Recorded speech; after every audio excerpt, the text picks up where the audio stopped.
पहला पाठ, यूहन्ना का पहला पत्र 3, वचन 7 से 10। बच्चों, कोई तुम्हें बहकाए नहीं। जो धर्माचरण करता है वो उनकी तरह निष्पाप है। जो पाप करता है वह शैतान की संतान है, क्योंकि शैतान प्रारंभ से पाप करता आया है। ईश्वर का पुत्र इसलिए प्रकट हुआ कि वह शैतान के कार्य समाप्त कर दे। जो ईश्वर की संतान है वह पाप नहीं करता, क्योंकि ईश्वर का जीवन तत्व उसमें क्रियाशील है। वह पाप नहीं कर सकता, क्योंकि वह ईश्वर से उत्पन्न हुआ है। ईश्वर की संतान और शैतान की संतान की पहचान यह है, जो धर्माचरण नहीं करता वह ईश्वर की संतान नहीं है, और वह भी नहीं जो अपने भाई को प्यार नहीं करता। सुसमाचार, संत यूहन्ना 1, वचन 35 से 42। दूसरे दिन यूहन्ना फिर अपने 2 शिष्यों के साथ वहीं था।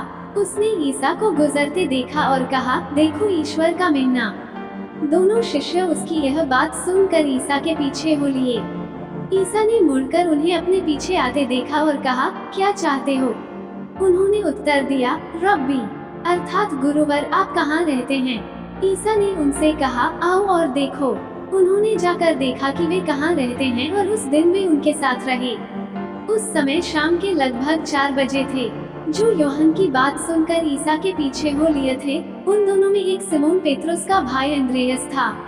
उसने प्रातः अपने भाई सिमोन से मिलकर कहा, हमें मसीह अर्थात ख्रीस्त मिल गए हैं, और वो उसे ईसा के पास ले गया।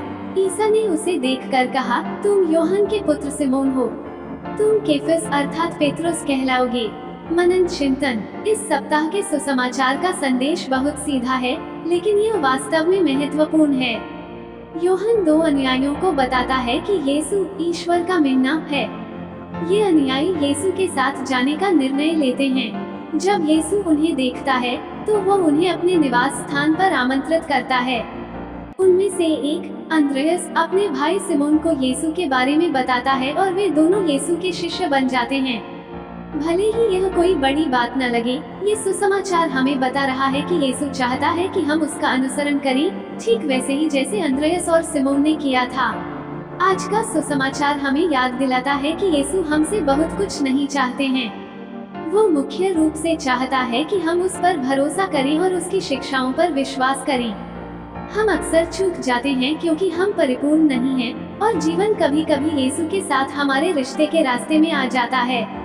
चालीसा आने के साथ ये सुसमाचार एक अनुस्मारक है कि यदि हम यीशु का अनुसरण करने के लिए प्रतिबद्ध रहेंगे तो वह हमारी गलतियों को माफ कर देंगे। रोजा उनके साथ हमारे संबंध को मजबूत करने का एक अच्छा समय है। आमीन।